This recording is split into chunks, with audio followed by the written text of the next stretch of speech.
Hi everyone, कैसे हो आप सभी लोग। आई होप आप लोग अच्छे होंगे। मैं हूं राहुल जयसवाल एंड स्वागत करता हूं आप सभी का एक बार फिर हमारे यूट्यूब चैनल JR ट्यूटोरियल्स में। फ्रेंड्स, आज अगेन आपके सामने मैथ्स का एक मोस्ट इंपॉर्टेंट लेक्चर वीडियो लेकर आ गया हूं, जिसमें हम पढ़ने वाले हमारे 8th स्टैंडर्ड के लिए मैथ्स सब्जेक्ट जो चैप्टर नंबर 7 की हमने शुरुआत की हुई थी, वेरिएशन। आज हम इसका लेक्चर नंबर 5 देखने वाले हैं। दोस्तों, बहुत ज्यादा इंपॉर्टेंट लेक्चर होने वाला है, क्योंकि ये जो चैप्टर हम लोग पढ़े वेरिएशन, इसमें बहुत ही इंटरेस्टिंग हमने चीजें पढ़ी है, जैसे कि डायरेक्ट वेरिएशन पढ़ा है, डायरेक्ट प्रोपोर्शनल जिसको बोलते हैं, इनवर्स वेरिएशन, इनवर्स प्रोपोर्शनल, ये हमने पढ़ा है।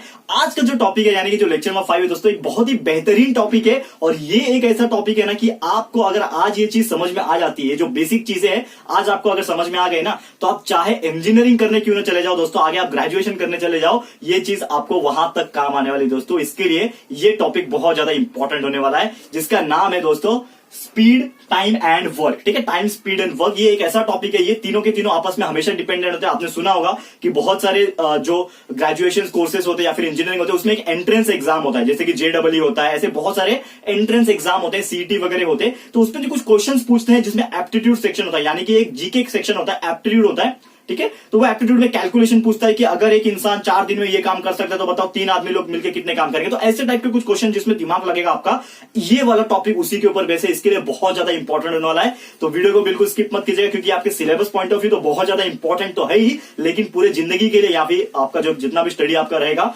सबके लिए ये बहुत ज्यादा इंपॉर्टेंट है। चाहे वो आप 8th स्टैंडर्ड के स्टूडेंट आप देख रहे हो, तो ये वीडियो को मैं चाहूंगा, अभी से बोल रहा हूं, हमेशा मैं लास्ट में बोलता हूं शेयर करने के लिए, लेकिन अभी मैं बोल रहा हूं आपको स्टार्टिंग में कि ये वीडियो को हर एक इंडिविजुअल पर्सन जिसको आप जानते हो, चाहे वो बंदा 6th में हो, 7th में हो, 8th में हो, 9th, 10th में, 11th, 12th में, इंजीनियरिंग में क्यों ना हो, आगे कितना भी आगे पढ़ रहा हो, ये वीडियो उसको शेयर करो दोस्तों, क्योंकि ये उसने अगर देख लिया ना, तो उसको वो काम आने वाला है। चाहे वो बच्चा 8वीं का हो, चाहे वो बच्चा इंजीनियरिंग करता हुआ हो, चाहे वो कोई भी स्टैंडर्ड का हो, ये उसको काम आएगा, क्योंकि ये चीज हर किसी को पूछता है और हर किसी को आना चाहिए। इसको बोलते हैं हम लोग टाइम, स्पीड एंड वर्क का कंसेप्ट। ठीक है, तो वीडियो को लास्ट तक जरूर से देखिएगा। तो सबसे पहले मैं यहाँ पे बता दूं आपको, 2 टाइप का एग्जांपल आज मैं कराने वाला हूं। ठीक है, 2 ही एग्जांपल कराऊंगा, सॉल्व एग्जांपल है आपके बुक में ही। अगर आप देखोगे आपके पेज नंबर जो है आपका पेज नंबर 39, ठीक है ना, पेज नंबर 39 में आप देखोगे तो ये जो एग्जांपल है वहां पे सॉल्व करके दिया हुआ है, लेकिन किस प्रकार सॉल्व किया जा रहा है ये आपको मैं टोटली एक्सप्लेन करने वाला हूं। इसके लिए ध्यान से देखिएगा। तो सबसे पहला एग्जांपल मैं लूंगा, क्वेश्चन तो मैं लिखाता नहीं हूं, आपको पता है कि बहुत बड़ा क्वेश्चन है।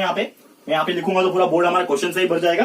तो आपको क्वेश्चन में रीड करके बताऊंगा, और आपका क्वेश्चन जो है आपके पेज नंबर 39 पे दिया हुआ है, तो जरूर से आपके हाथ में टेक्स्ट बुक रखिएगा, क्वेश्चन वहां से देखिएगा, लेकिन आंसर यहां से देखिएगा, बहुत आपको अच्छे से समझ में आ जाएगा। पहला क्वेश्चन इस प्रकार है, एग्जाम्पल नंबर 1 जो है आपके बुक में, 15 women finish the work of harvesting a groundnut crop in 8 days। मतलब क्या बोला है कि 15 औरतें जो है मिलके काम कर रही है एक खेत में, जिसको ग्राउंड नट का खेती बोलते हैं, उसको हिंदी में सिंगदाना बोलते हैं या फिर मूंगफली बोलते हैं। तो मूंगफली का खेती कर रहे हैं और 15 वुमेन ने मिलके काम किया, तब जाके वो जो हार्वेस्टिंग का काम था, जो खेत का जो हार्वेस्ट करते हैं उसको हम लोग जुतना बोलते हैं, तो जुताई का जो काम होता है वो 8 days में कंप्लीट होता है फ्रेंड्स।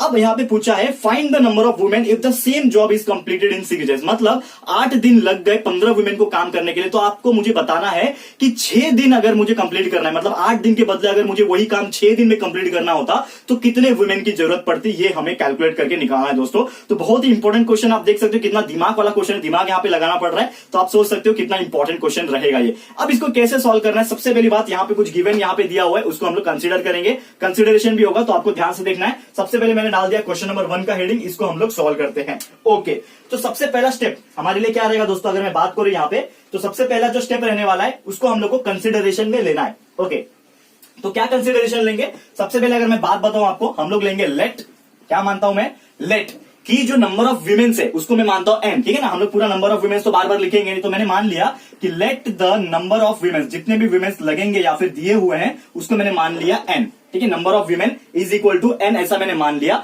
और नंबर ऑफ डेज, कितने डेज लग रहे हैं, यहां पे मैंने मान लिया उसको d। ठीक है, तो let the number of women is equal to n and number of days जो लगने वाले, कितने दिन लगने वाले, उसको मैंने स्मॉल लेटर d मान लिया। करेक्ट है, तो ये मेरा कंसिडरेशन है, सबसे पहला लेट सपोज करके मैंने मान लिया। अब यहां पे बोला है कि 15 वुमेन मिलके 8 दिन में काम करेंगे, तो अगर फॉर एग्जांपल मैं आपको बताऊं कि अगर मैं ज्यादा वुमेन लगा दूं, 15 की जगह पे समझ लो मैंने 50 वुमेन लगा दिया, तो आपको क्या लगता है कि दिन जो है वो बढ़ेगा कि कम होगा, ऑब्वियसली जितना ज्यादा लोग काम करेंगे उतना वही काम जो है जल्दी समय में खत्म होगा, ये तो आपको पता है। इसका मतलब ये जो टाइप का क्वेश्चन है ये कौन सा होगा, इनवर्सली प्रोपोर्शनल वाला। मतलब कुछ चीज अगर बढ़ा रहे हैं तो सामने वाला चीज कम हो रहा है। मतलब अगर मैंने वुमेन्स को बढ़ा दिया 15, अभी 15 वुमेन है तो उसको मैंने 50 वुमेन कर दिया, तो 50 वुमेन बनाऊंगा, 15 वुमेन को 8 दिन लग रहा है, तो 15 वुमेन की जगह पे मैंने 50 वुमेन ले लिया, तो 8 दिन के बदले 2 दिन ही लगेगा, बराबर ना। तो एक चीज बढ़ा रहा हूं तो दूसरा चीज कम हो रहा है। इसका मतलब क्या है, ये एग्जांपल इनवर्सली प्रोपोर्शनल का है। तो सबसे पहले मैं लिखूंगा यहां पे कि मेरा जो एन है यानी कि जो नंबर ऑफ वुमेन्स है वो रहेगा इनवर्सली प्रोपोर्शनल टू डी यानी कि नंबर ऑफ डे। ठीक है, तो N is inversely proportional to 1/d हो गया। ये मेथड बहुत इंपॉर्टेंट है दोस्तों, क्योंकि अगर ये आपने ये चीज सीख लिया ना और ऑलरेडी आपको पता है इनवर्सली प्रोपोर्शनल किस प्रकार सॉल्व करते हैं तो बहुत इजी होता है। तो N is directly proportional to 1/d हो गया या फिर इनवर्सली प्रोपोर्शनल जिसको बोलते हैं। अब इसको कैसे सॉल्व किया जाता है, एन इज इक्वल टू के मल्टीप्लाई बाय 1/d। ये आपको पता ही है, के क्या होता है, कांस्टेंट होता है। In order to remove this proportionality sign हमेशा हम लोग के से मल्टीप्लाई करते हैं, ये आपको पता है, करेक्ट है। तो ये मैं कर दूंगा यहाँ पे, तो ये हो जाएगा हमारा एन और डी आपस में मल्टीप्लाई हो जाएगा यानी कि N multiply by D is equal to K हो जाएगा, करेक्ट है। तो ये हमारा क्या बन गया, एक इक्वेशन बन गया, इसको मैंने 1 नाम दे दिया। ठीक है, यहां पे मैं एक पार्टीशन कर लेता हूं, तो n multiply by D is equal to K. अब यहाँ पे क्लियरली हमें बोल के रखा है कि व्हेन, जब हमारे नंबर ऑफ वुमेन्स हमें दी के रखे, नंबर ऑफ एन मतलब वुमेन मतलब एन कितना दे के रखे, 15 वुमेन काम करते हैं तो कितना टाइम लगता है, दिन कितना दिन लगता है हमें, लगभग लगता है 8 दिन। यहाँ पे ऐसा बोला हुआ है कि 15 वुमेन ने काम किया तो 8 दिन लगता है। तो अब एन और डी हमें पता चल गया, तो एन और डी की जगह पे हम लोग वैल्यू डाल सकते हैं। तो ये क्या हो जाएगा, एन मेरा 15 है, डाल दिया 15 इसके जगह पे, मल्टीप्लाई बाय डी है, तो मल्टीप्लाई बाय डी कितना है 8 इज इक्वल टू के है। तो मुझे यहां से के का वैल्यू मिल जाएगा, दैट इज के विल बी इक्वल टू 120। तो मुझे के यानी कि जो कांस्टेंट होता है के का वैल्यू मुझे मिल गया 120। ये मेरा क्या है, कांस्टेंट है, करेक्ट है। कांस्टेंट का वैल्यू मुझे मिल गया 120।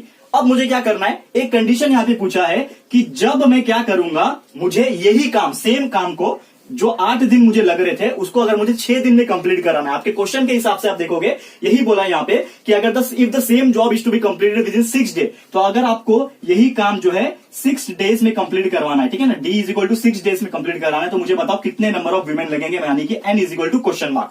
ठीक है, कितने वुमेन लगेंगे 6 दिन में काम करवाने के लिए, ये हमें निकालना है। तो बहुत सिंपल है, एक चीज हमें पता है, equation N multiply by D is equal to K होता है, ठीक है ना, और के का वैल्यू भी मुझे पता है। तो मैं क्या करूंगा, एन क्या है मेरा यहाँ पे मुझे निकालना है, इसका मतलब मैं एन वैसी का वैसी रखूंगा। डी मुझे दिया हुआ है यहाँ पे 6, ठीक है ना, डी का वैल्यू मैंने 6 डाल दिया इस बार, और इज इक्वल टू के कितना है मेरे पास 120 डाल दिया। वैल्यू निकाल सकते हो कि एन जो है आपका 120/6 हो जाएगा, तो आपका एन का आंसर आ जाएगा, N will be equal to 120 divide by 6 is nothing but 20। यानी कि मुझे नंबर ऑफ वुमेन्स कितने लगेंगे, एन का जो वैल्यू मिल गया मुझे 20 मिल गया। इसका मतलब क्या है कि मुझे अगर वही काम 6 दिन में कंप्लीट कराने होते तो मुझे कितना लगता, 20 दिन लगता, 20 डेज लग जाते। दोस्तों आप देख सकते हो कि ऐसे टाइप का एग्जांपल लोग सोचने में मजबूर हो जाते हैं, अरे यार कितना दिन लगेगा कितना दिन लगेगा, बहुत क्रिटिकल हो जाता है किसी के लिए, बहुत ज्यादा कंफ्यूजिंग भी हो जाता है। लेकिन मैंने आपको इस तरह पढ़ाया है कि विद इन 1 मिनट लगेगा दोस्तों आपको इसका आंसर निकालने के, चाहे आप कितना भी बड़ा एग्जाम्पल इस तरह से क्यों ना पूछ ले, हम लोग आंसर जो है निकाल सकते हैं। क्लियर है, तो पूरी उम्मीद करता हूं कि ये जो टाइप का एग्जाम्पल है ये आपको समझ में आ गया रहेगा। बहुत ईजी है, इसमें कुछ भी नया नहीं था, बस हमने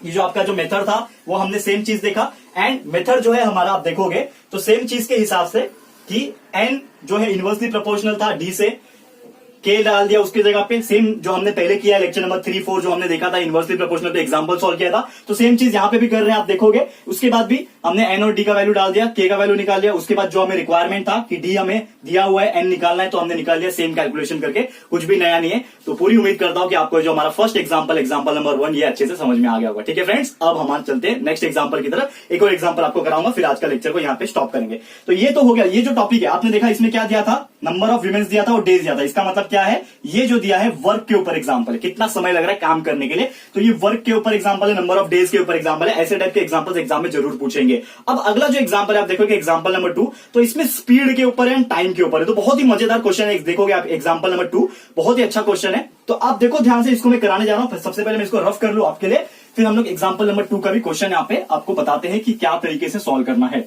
okay, so example number 2 heading डाल लेते हैं। सबसे पहले एग्जाम्पल नंबर 2 क्या क्वेश्चन दिया हुआ है मैं आपको रीड करके दिखा रहा हूं। सबसे पहले बोला है ए व्हीकल है, not vertical, I mean sorry, A vehicle running at A speed of 48 kilometre per hour. मतलब एक गाड़ी है, व्हीकल मतलब कोई भी गाड़ी होगी जो कि 48 किलोमीटर पर आवर की स्पीड से जा रही है। आपको पता है speed per hour kilometre per our के हिसाब से होती है, तो 48 किलोमीटर प्रति घंटे के हिसाब से जो व्हीकल है वो ट्रैवल कर रही है और उसको 6 घंटे लग गए एक जर्नी को कंप्लीट करने के लिए। मतलब यहां से वहां कहीं डिस्टेंस पे गया होगा, यहां पे ऐसा मेंशन नहीं किया है कि कहां से कहां गया, लेकिन एक जर्नी होगा। समझ लो मुंबई से लेके अहमदाबाद, समझ लो कहीं से भी, मुंबई से लेके दिल्ली एक डिस्टेंस होगा, तो समझ लो उसको 6 घंटे लग गए और उसने 48 किलोमीटर प्रति घंटे का स्पीड से वो गया 6 घंटे लगातार, तो उसने उतना टाइम लग गया। तो हमें पूछा है how much time will it take to complete the journey if it's speed was 72 kilometre per hour. मतलब वो जो बंदा 48 किलोमीटर पर आवर की स्पीड से 6 घंटे लगा दिया, तो मुझे बताओ अगर वही डिस्टेंस अगर उसने 72 किलोमीटर प्रति घंटे की स्पीड से गाड़ी चलाई होती तो वो कितने समय में पहुंचेगा, ये आपको निकालना है। तो है कि नहीं मजेदार क्वेश्चन, बहुत इंपॉर्टेंट है।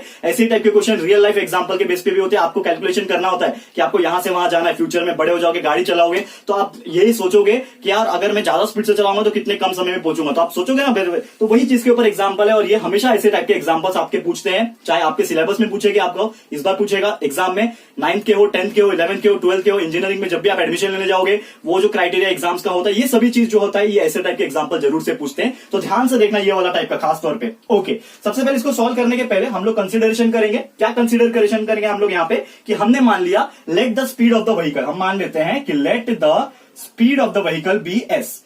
जो भी स्पीड रहेगा व्हीकल का उसको मैंने मान लिया। क्या मान लिया दोस्तों? ये मानना क्यों इंपॉर्टेंट है, क्योंकि इतना बड़ा हमें बार बार लिखने की जरूरत नहीं पड़ेगी, सीधा हम लोग स्पीड की जगह पे क्या लिखेंगे, एस लिखेंगे। तो speed of the vehicle is S and time of the vehicle, जितना भी टाइम लग रहा है, time will be equal to T, ऐसा मैंने मान लिया। चलो ठीक है, स्पीड के लिए एस मान लिया, time is equal to T मान लिया। अब मुझे बताओ कि अगर मैं क्या करता हूं 48 किलोमीटर प्रति घंटे की स्पीड से चला रहा हूं तो मुझे 6 घंटे लग रहे। करेक्ट है, क्वेश्चन के हिसाब से मुझे 6 घंटे लग रहे। तो अगर मैं स्पीड को बढ़ाऊंगा, बराबर, स्पीड को मैं बढ़ाऊंगा, तो मुझे बताओ स्पीड बढ़ाने के बाद टाइम कम लगेगा या ज्यादा लगेगा? ऑब्वियसली जब मैं स्पीड बढ़ा दूंगा तो मैं कम समय में पहुंचूंगा। मुझे 10 किलोमीटर जाना है तो मैं 10 की स्पीड से जाऊंगा तो मुझे 1 घंटा लगेगा, लेकिन मैं 100 की स्पीड से जाऊंगा तो मुझे सिर्फ 1 ही मिनट लगेगा। तो जैसे मैं स्पीड बढ़ाऊंगा मेरा जो टाइम लगने वाला है पहुंचने के लिए वो कम हो जाएगा। तो इसका मतलब क्या है, यहां पे भी मुझे इनवर्सली प्रोपोर्शनल का मेथड यूज करना है। तो इनवर्सली प्रोपोर्शनल मेथड यूज करना है, इसका मतलब मेरा जो एस है और टी है ये क्या हो जाएंगे आपस में इनवर्सली प्रोपोर्शनल, यानी कि S inversely proportional to T, S directly proportional to 1/t। इसका मतलब ये होता है सेम मेथड करना है इसमें भी कि एस जो है प्रोपोर्शनलिटी का साइन हटाने के लिए, इक्वल टू लिखने के लिए, तो एस इज इक्वल टू के मल्टीप्लाई बाय 1/t हो जाएगा। करेक्ट है, ये हो जाएगा। उसके बाद हम लोग लिख सकते हैं एस और टी आपस में मल्टीप्लाई कर लो, S multiply by T is equal to K हो जाएगा। करेक्ट है, तो ये बन गया मेरा एक इक्वेशन, इसको नाम दूंगा 1। ये हो गया मेरा कंडीशन। और क्या बोला यहां पे आप देखोगे, आपके बुक में आप देखो, ध्यान से देखो कि क्वेश्चन में और क्या पूछा है। ये पूछा है हमें कि अगर हम 72 किलोमीटर प्रति घंटे की स्पीड से चला रहे, इसका मतलब मुझे क्या दिया है हमारा condition, when s is equal to 72, मतलब स्पीड दिया हुआ है 72 किलोमीटर प्रति घंटा। सॉरी, फर्स्ट स्टार्टिंग में आपको 48 दिया है ना, 72 तो बाद में दिया है। तो स्टार्टिंग में आपको बोला है कि 48 किलोमीटर प्रति घंटे की स्पीड से आपको गाड़ी चल रही है, 6 घंटे लग गए। तो स्पीड मेरा 48 था, टाइम कितना था, 6 घंटे। करेक्ट है, अब मैं यही वैल्यू उसमें डाल सकता हूं, यानी कि s की जगह पे मैंने लिख दिया 48 मल्टीप्लाई बाय t कितना है मेरा 6 इज इक्वल टू k हो जाएगा। ठीक है, तो 48 multiply by 6 is equal to K हो गया, यानी कि अब मैं के का वैल्यू निकाल सकता हूं। तो के विल बी इक्वल टू 48 को 6 से मल्टीप्लाई करो साइड में, तो हमें आंसर मिलेगा। क्या मिला, 48 को 6 से मल्टीप्लाई करके 288। तो के का वैल्यू आया 288, ये मैंने लिख दिया साइड में। और इसी को हम लोग क्या बोलते हैं, कांस्टेंट बोलते हैं। जैसे हमने फर्स्ट एग्जांपल में भी आपको बताया, इसको हम लोग क्या बोलते हैं, कांस्टेंट बोलते हैं। ये मैंने लिख दिया, तो ये मेरा हो गया कांस्टेंट। करेक्ट है, के वैल्यू मिल गया। लेकिन एक क्वेश्चन इसमें और पूछा है, साथ ही में पूछा है कि जब स्पीड मेरा 48 था तो 6 घंटे टाइम लगे। अब आपको बताना है कि जब मेरा स्पीड जो है, यानी कि जो एस मेरा 72 रहेगा तो मुझे कितना टाइम लगेगा, यानी कि time is equal to question mark. ठीक है ना, टाइम मुझे निकालना है, स्पीड 72 कर दिया मैंने, तो टाइम कितना आएगा। तो सेम यही मेथड यूज करेंगे। इसमें हम लोग क्या करेंगे, ये इक्वेशन में एस का वैल्यू 72 डालेंगे, टाइम का वैल्यू हमें निकालना है, यानी टी ऐसे ही रहेगा, इज इक्वल टू के रहता है। के क्या है हमारा, निकाला हमने 288 डाल दिया हमने, तो हमारा टी क्या रहेगा, 288 को 72 से डिवाइड कर देना। तो 288 को 72 से आप डिवाइड करोगे तो आपको आंसर मिल जाएगा 4, यानी कि therefore T is equal to 4। तो हमारा जो टाइम लगने वाला है वो कितना घंटे लगने वाला है, टाइम मतलब क्या होता है 4 क्या होता है, घंटे। टाइम क्या होता है, घंटे के हिसाब से होता है, तो 4 आवर। इसका मतलब ये था कि जब मैंने 48 किलोमीटर प्रति घंटा की स्पीड से गाड़ी चलाया तो मेरे को 6 घंटे लगे, लेकिन वही डिस्टेंस मैंने अगर मैं स्पीड 72 किलोमीटर प्रति घंटे के चलाऊंगा तो मुझे टाइम कम लगेगा, मतलब 4 ही घंटे लगेंगे। 4 घंटे में मैं वहां पे सेम डिस्टेंस पे पहुंच जाऊंगा। तो उम्मीद करता हूं कि आपको ये जो एग्जांपल है क्लियरली समझ में आ गया होगा दोस्तों। बहुत ही अच्छा एग्जांपल था, जरूर से इसको आगे बढ़ाइएगा, शेयर कीजिएगा सबको। तो आज का लेक्चर मैं यहीं पे स्टॉप कर रहा हूं। जैसे मैंने आपको स्टार्टिंग में बताया कि मैंने आपको 2 एग्जांपल आज कराना है,